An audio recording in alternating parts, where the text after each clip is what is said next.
afternoon broadcast with breaking news about the gardening forecast. A deluge of new gardeners is expected to pour down in spring 2021. This follows a record-breaking spring 2020. With 16 million new gardeners joining the fold, forecasters are expecting an especially active gardening season coming up. Let's look at some reports from the field.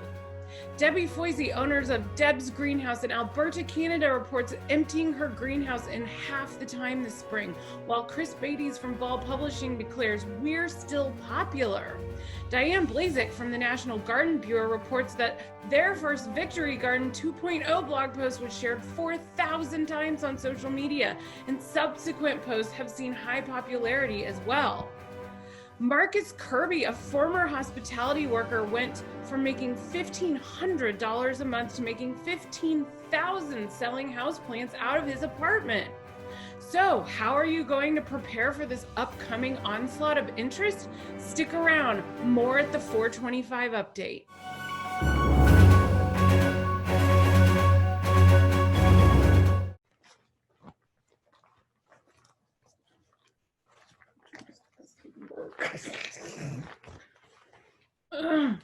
I can't accurately forecast without my wardrobe working. All right.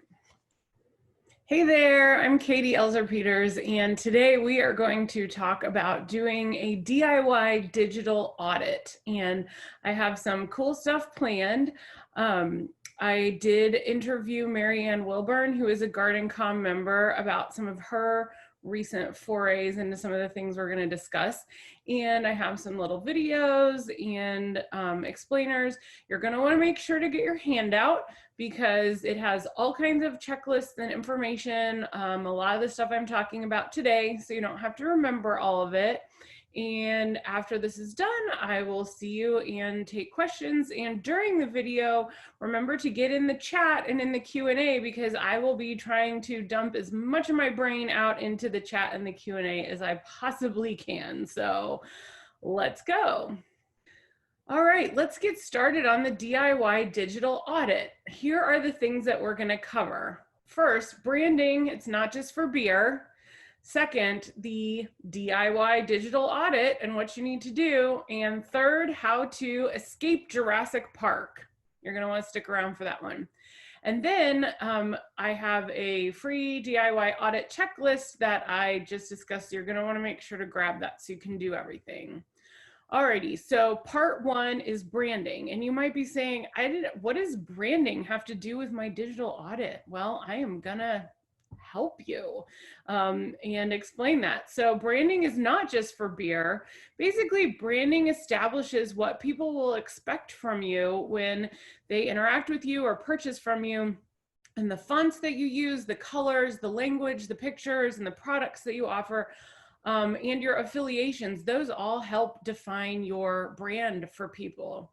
I want to think of brand, or let's think of brand kind of like a fingerprint, but for everything. It's like your whole life and your work and all of that.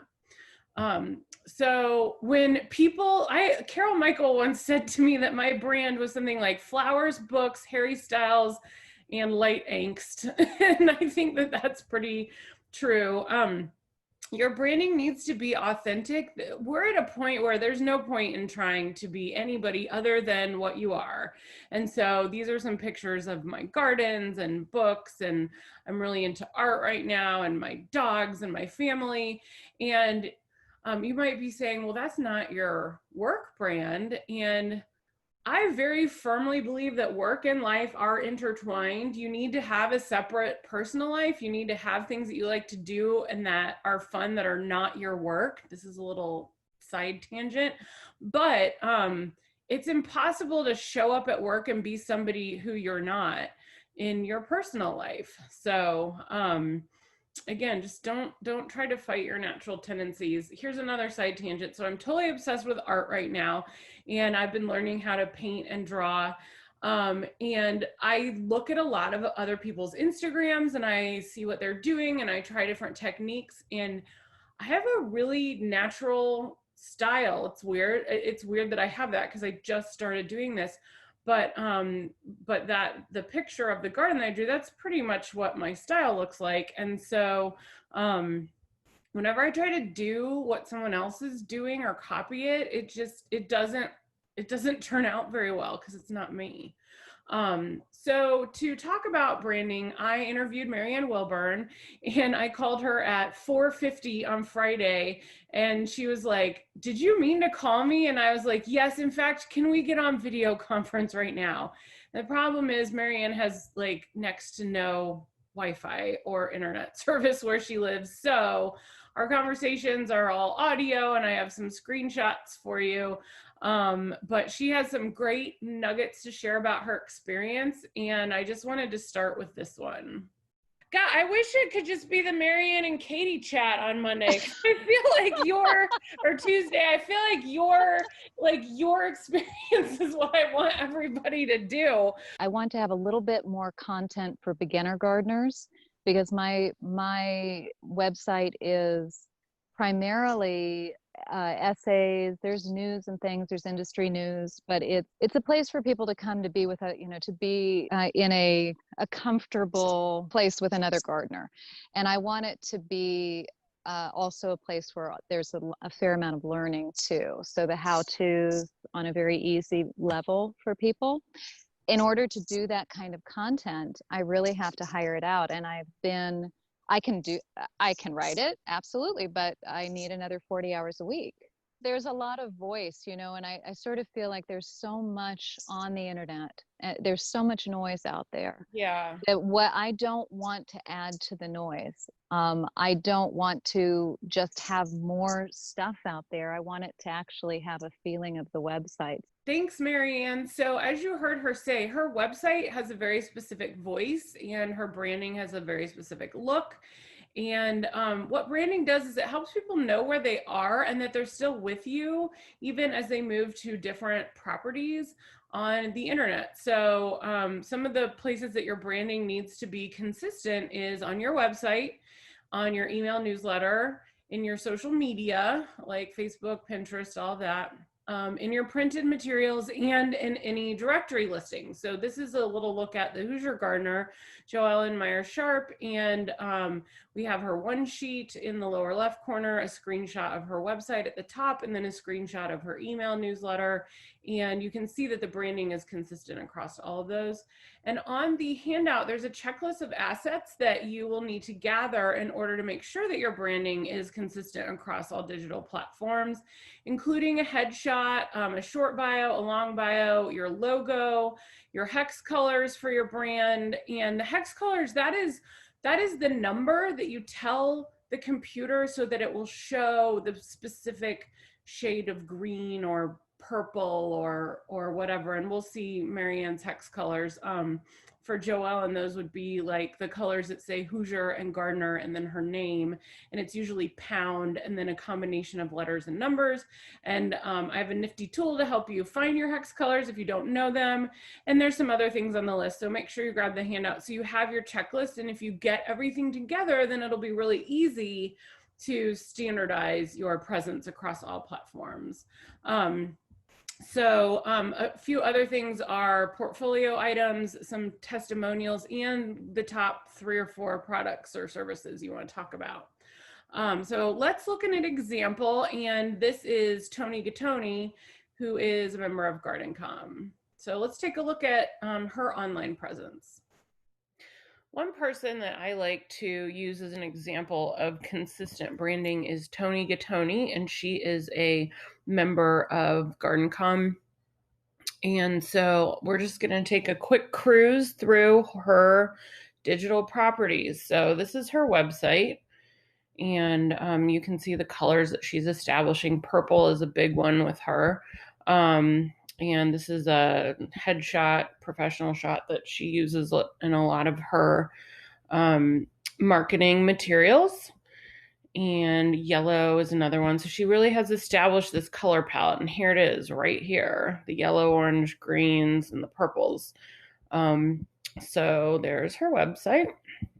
And then if you go over to her Facebook, same thing. She's using pictures that show those colors. She has a a similar picture up top. And so people automatically know that they're on her properties. This is her Instagram, same thing, clear close up of her. And she has done some social memes here, and she's used the same colors from her website as she's created those graphics, whether it's a Meet the Gardener, a tooltip, just different things. And then the overall just sort of scheme of the pictures that she posts are also in colors along the lines of what she has used for her website.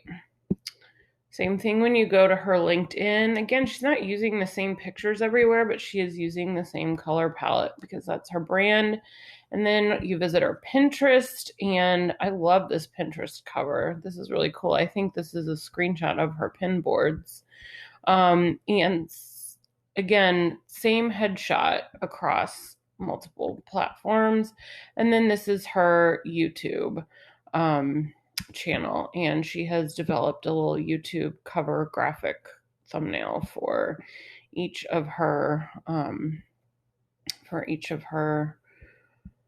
videos. So she is a good example. That's just a really good example of carrying branding throughout. So no matter what platform somebody lands on, if they are on one of her pages or profiles, they will be able to associate it with her. And I've met Tony, and I would say that her branding and her colors and the bright colors are a pretty accurate depiction of her and her attitude and outlook and the way she interacts with the world. Okay, so that was cool to look at what Tony has going on. So now I want to play a little bit more of my conversation with Marianne.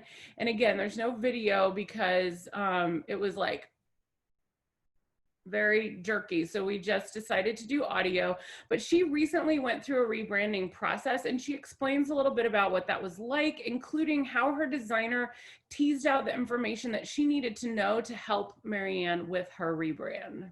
So I'm with Marianne Wilburn of the Small Town Gardener, and Marianne just did a rebrand, and she's always been really consistent with her branding, but she did just do a rebrand, which brought her to my mind to talk to about her branding and how she portrays herself and her services across the digital landscape. So Marianne, thanks for talking with me today.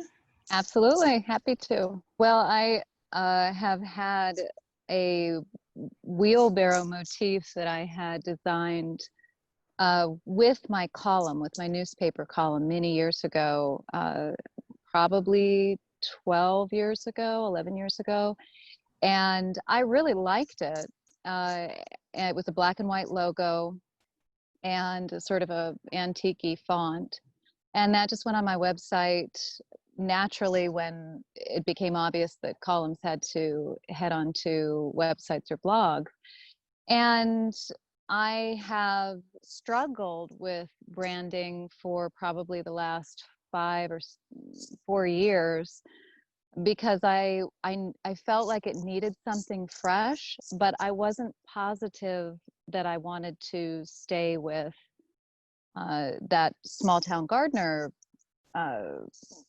label or brand, because that had just been the name of my column, and I was doing a lot of work just under my own name.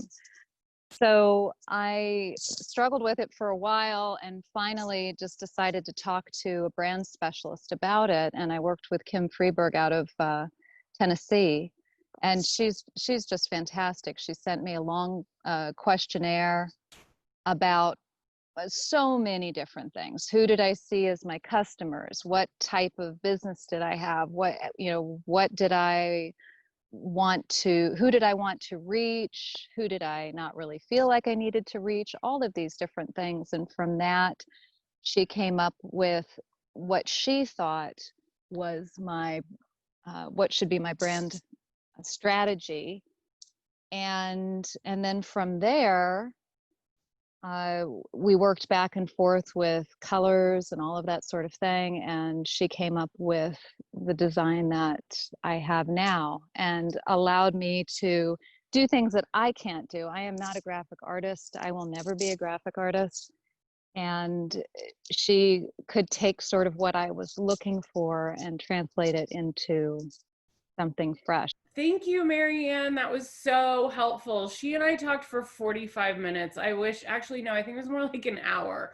I wish you could hear the whole thing because she had so much good information and insight about what she's gone through with her business. So again, make sure to grab your worksheet so you can audit your branding across the different platforms. And now let's move on to part 2, which is your website. And there are 4 parts to your website review: hosting, SEO, the big 3 questions, and the 1 MDR and 2 MDR. So let's go. All right, so hosting, this is like the least exciting part of any discussion of a digital audit, but it is one of the most important. And I'm just gonna use this analogy that, that we say a lot is basically, do you go to a cheap mechanic for your car? Okay. If you do, then you probably know what happens. If you go to the cheap mechanic, you will pay for it eventually. And the same thing is true with your host. So a good hosting platform should cost you around $20 to $30 a month. You always want to make sure that you're hosting on your own account. Don't host on your web developer's account. That holds you hostage to them. If they leave, then you can't get your website. So you want to be on your own account. We use WP Engine right now. They're the gold standard for the WordPress hosting. There are a couple others, but most of the developers I know use WP Engine, and that's the monthly fee on there. You can pay less for hosting, but you will end up paying for it in other ways, like you'll have problems that need to be fixed. You'll end up paying your web developer. You may have to pay for data entry if your website gets hacked and you need to recover stuff. So you want to look for hosts that do nightly backups and that have staging servers and that have good chat support. So that's a little bit about your host. I would say do not overlook how important your host is. All right, so the second part, everybody's always asking about SEO, and we might even have a talk on SEO this time, I don't remember, but it's not mysterious. It is important, but it's not like the most important thing you can do. But here are just the quick and dirty SEO pointers for you. So you wanna write descriptive alt text for all of the photos on your website. And it's not to game the system, so you do need to describe what is in the photos. You want to write an accurate meta description, and which describes what's on the page and uses words that you use in the page, and write an accurate SEO title. And if you have a WordPress site, there's a really handy plugin called Yoast SEO that will guide you through this. If you're on Squarespace or Wix or other website platforms, they will have some sections where you can fill in the SEO. Within your copy on the website, you want to use some subheadings and bolding. Those help improve SEO. Try to publish some new content somewhat regularly, and don't try to game the system. There's just no point. If you do all of these things that I've just described, that will help your SEO enough to get your website where you want it to be. Let's take a look at some of those things that I have described in action. So one of the things that I talk about is using headlines. This is one of my recent email newsletters, which I put into my website as blog posts. So they're not like typical blog posts necessarily, but I can still show you the elements that I'm talking about. So when I say using subheads, that would be these larger sections. So if you have the block style in WordPress, then you just select it and make it a heading. You can make it an H1, H2, H3. There's some different hierarchies there. Normally for a subhead within a blog post, I would choose an H2 or H3 style, no matter what platform that you're using. You also want to add alt text. So my person threw this in today. I haven't done any SEO with it. And in WordPress on the block on the side, if you click on the block, you can type in your alt text, and you want to type something descriptive. So I'm going to say headshot of Katie Elzer-Peters. in a garden. So there's that. And then we will put some descriptive text on this one. And this is sketch of bouquet, yellow, pink, and green flowers, green leaves. So again, this does help with search, but it also helps with accessibility. So people who cannot see can, like, quote, read the web. So you really want to describe the image. Don't try to stuff it full of keywords. And then we're going to go down here and talk about, so I have the Yoast SEO plugin here, and we want to edit this snippet. So this is the title. Again, you want your title to be something descriptive. WordPress will give you what you've set as an automatic title. You can edit this. You can add words to it. I might add something like business. I'm going to put actually a line. Business tips. Alrighty. And then a meta description, which needs to describe what is on your page. Again, you don't want to keyword stuff. So in this, I would just say something that describes what's in this post, which is your, gosh, I'm not good at doing this on command. Brand is defined by the lines you draw.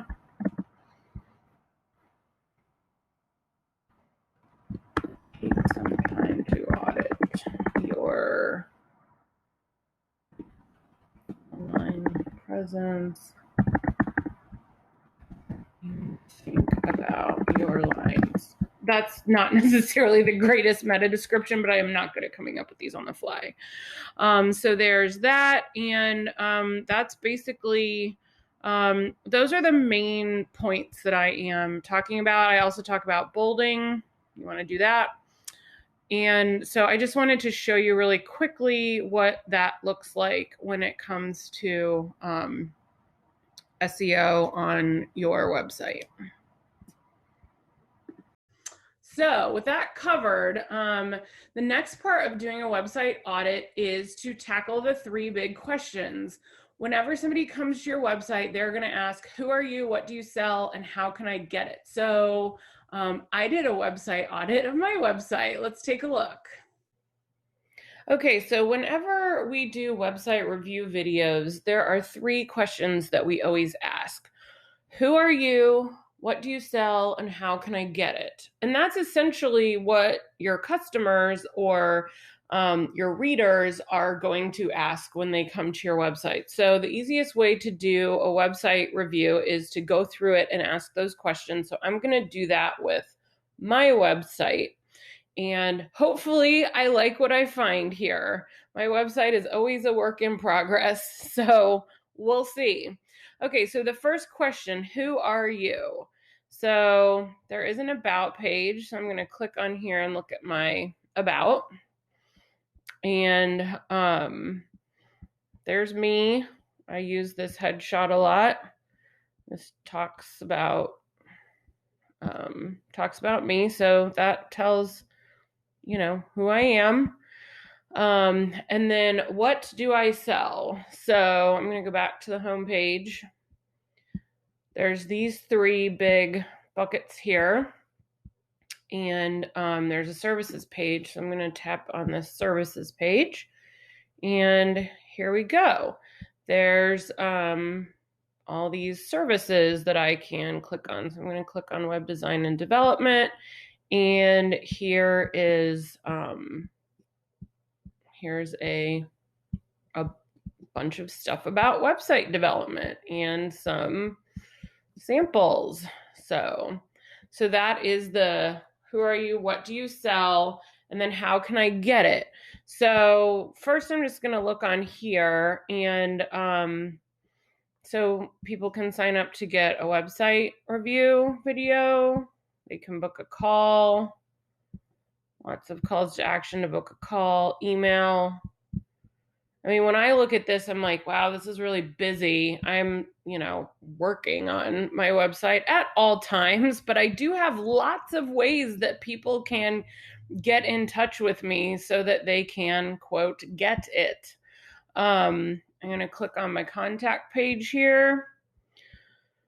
Alrighty, so this says you can book an appointment with me, and hopefully my appointment opens up right. Yep, that's good. Okay, so I've used my same headshot here. This is some of the branding at work. And then I have my phone number, and it's clickable, so people on mobile can click. People can email me. I'm not going to click this because it's Saturday and I don't want to open up my Gmail.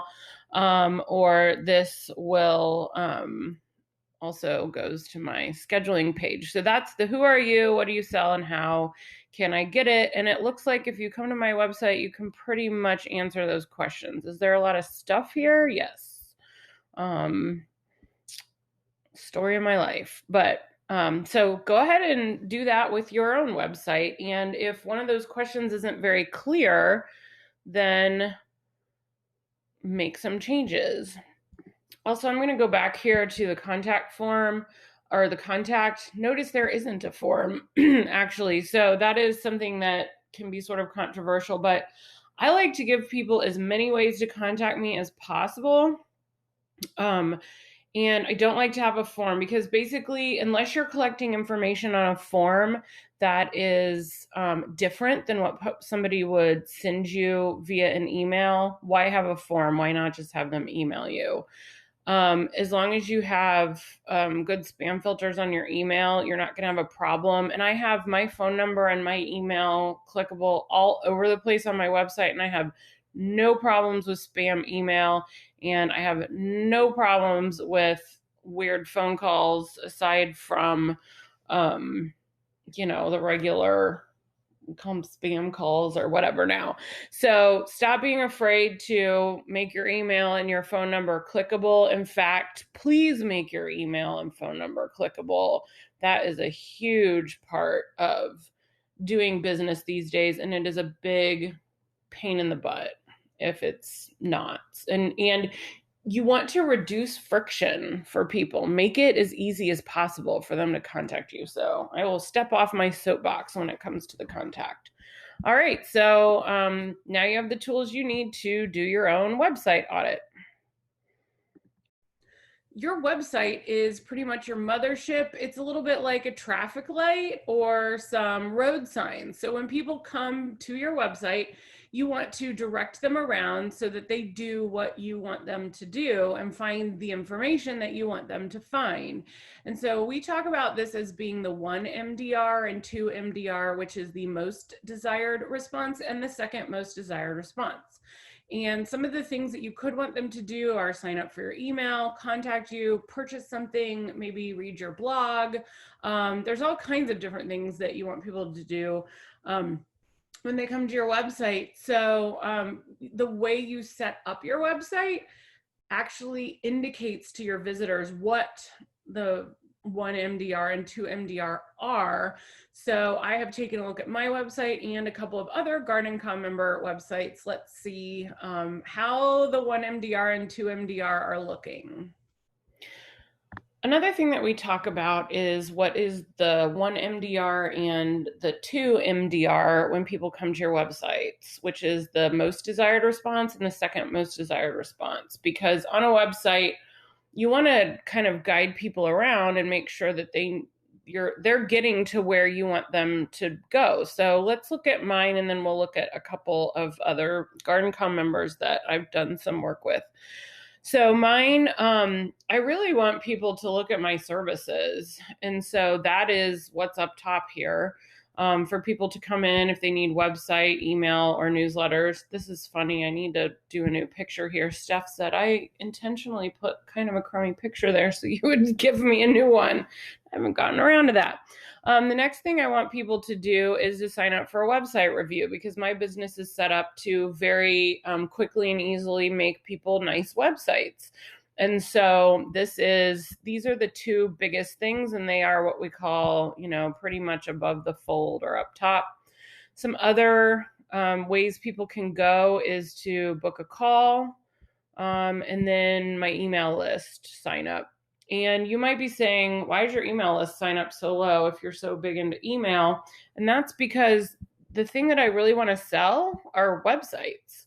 So that's why I have it up here. I have this website review form. I do like to build my email list, but I tend to do it a little bit more hand to hand. And I don't have so like I just ask people if I can put them on my list. I don't sell courses or anything. So my email list is not enormous. It generates business for me, but it's a little bit more, kind of selectively built. But let's take a look at somebody who does have courses. That's Ann McCormick, and she's a GardenComm member. And we built this website for her. So you can see when you land on her page, first thing you see here is to get your free copy of the planting guide for herbs. This will add you also to her email list.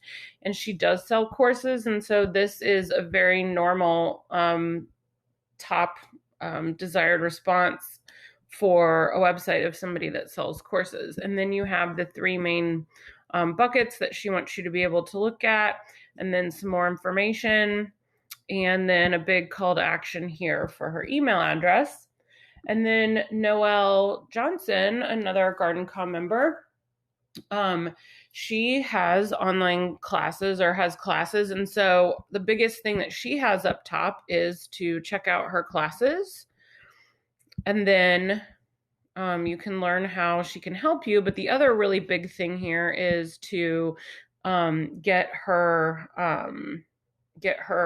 on her email list and get her little lead magnet. So those are examples of people that sell products, not necessarily services, and how they handle the 1 MDR and 2 MDR. So take a look at your website and see how you're using the big real estate, and see if you want to move anything around so that you funnel people down the tracks that you want them on.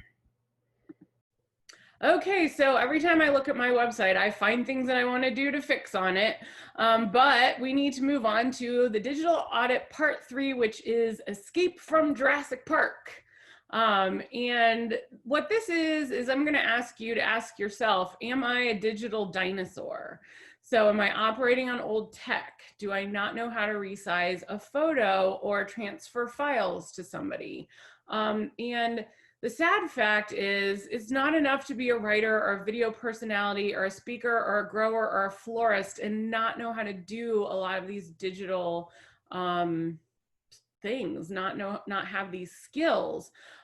You have to be able to deal with some tech, or you need to know how to make an informed decision for purchasing your help with tech. And trust me when I say there's plenty of stuff that I don't know, and I have hired a lot of people over the years to help keep me and my business going and growing. And Upwork.com is a good place to find help. You can also ask around for recommendations. And Marianne and I talked some about getting outside help and what that's like and why to do it. So here are her thoughts about that.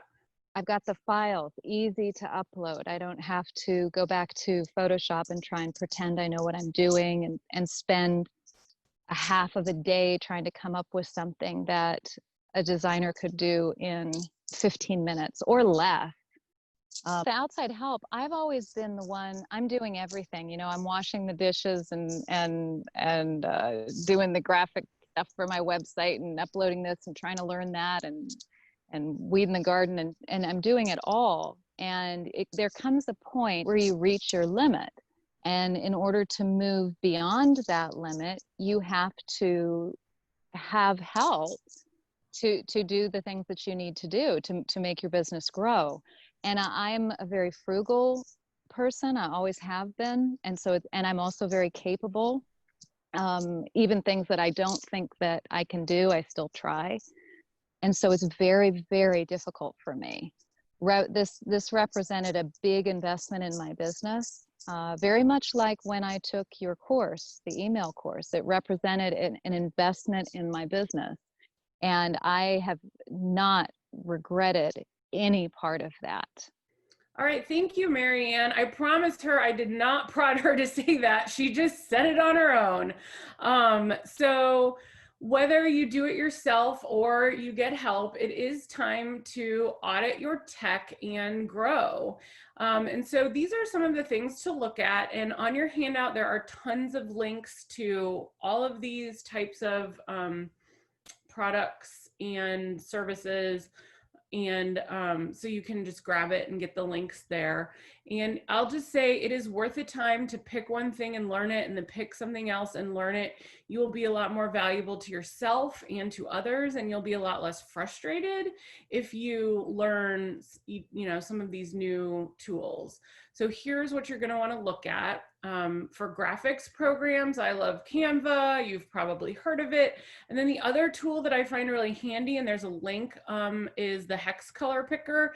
And again, the hex colors are the colors that, it's the digital color descriptors for your brand assets. And there's this nifty link where you can upload a picture and then move your mouse around on it, and it will give you the hex color number for that color. Social media scheduling programs are extremely helpful, like Tailwind, Later, and Hootsuite. Their Planoly might be one. For email marketing, if you're not doing it yet, I still think MailChimp is one of the most cost-effective and easiest to use. If you're just getting started, Klaviyo is another really great program. For social media, probably Facebook and Instagram, maybe Pinterest. And then if you haven't done anything with YouTube, I would definitely recommend checking that out, because YouTube is part of Google. And so anything you do with Google will help with your search rankings. For file transfer, Dropbox, WeTransfer, and G Drive, like Google Drive. And spend some time, like WeTransfer is great if you just want to send an email, upload some files, send an email, people click a link and they download the files. Dropbox is better if you're doing a bunch of organizing. Learn how to send a link for somebody to download Dropbox files without having to add it to their Dropbox. That's really important. And then for asking and answering questions, Vidyard and Loom are screencasting software. If you have a web developer or a graphic designer and you can shoot little screencast videos where you talk about, well, it's what I did with the video, what I did with the Tony's brand, like looking at Tony's brand and the website reviews. It's a lot faster and easier to communicate with your people that are helping you that way. So that is the tech that I would recommend you auditing. And again, grab your handout because there's a whole checklist. And then once you have your fresh digital presence, use it to communicate with your intended audience on their and your preferred channel or channels. See what resonates with people, and then just keep growing. And you're going to want to make sure to download your worksheet and get started. And you can go to tinyurl.com/DIY digital audit. And this is my contact information. And during the Q&A, I will put this slide up so that you can go grab your handout and jot my email down. And I look forward to talking with you.